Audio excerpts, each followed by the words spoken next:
This is Delhi's Kutub Minar.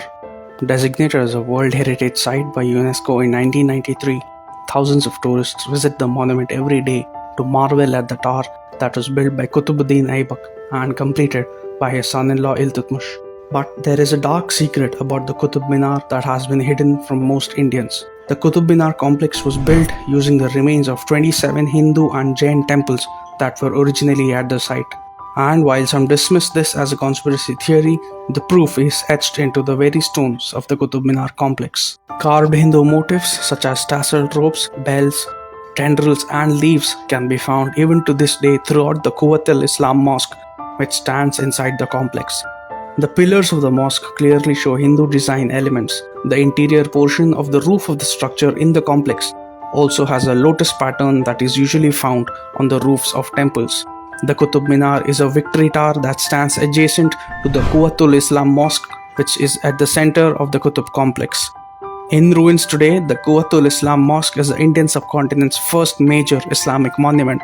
Quwwat Islam means the might of Islam, and true to its name, the mosque speaks unambiguously of its iconoclastic nature. At around 1192, when Kutubuddin Aibak occupied Delhi, he demolished 27 Hindu and Jain temples located near today's Kutub complex and used the remnants of those demolished temples to build a new mosque. In fact, there was already a temple at the same location as today's Kutub complex, known to Hindu locals until 1900 as the Rao Pithora temple or the Raja Prithviraj temple. The platform of this temple became the courtyard of the Quwwat Islam Mosque. The pillars of the destroyed temples were reused, sometimes upside down or one on top of the other, to support a roof over the courtyard. Images and sculptures carved on the pillars were either defaced or plastered over to obscure the figure. Here is a pillar in the Kutub Minar complex that portrays Lord Krishna and cows. Here is a seated figure, probably denoting a Hindu or Jain ascetic, etched on the pillar in the mosque. There is even a disfigured sculpture of Lord Ganesh in the premises.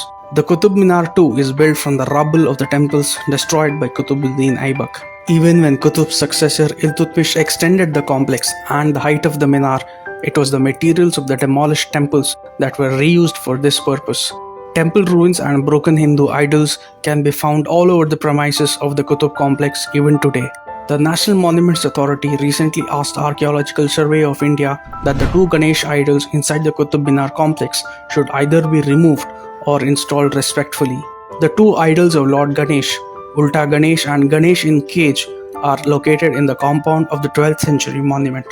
India's history books, though, have no mention of how one of the country's most famous monuments was built after destroying a series of temples, even though the truth for centuries has been hiding in plain sight.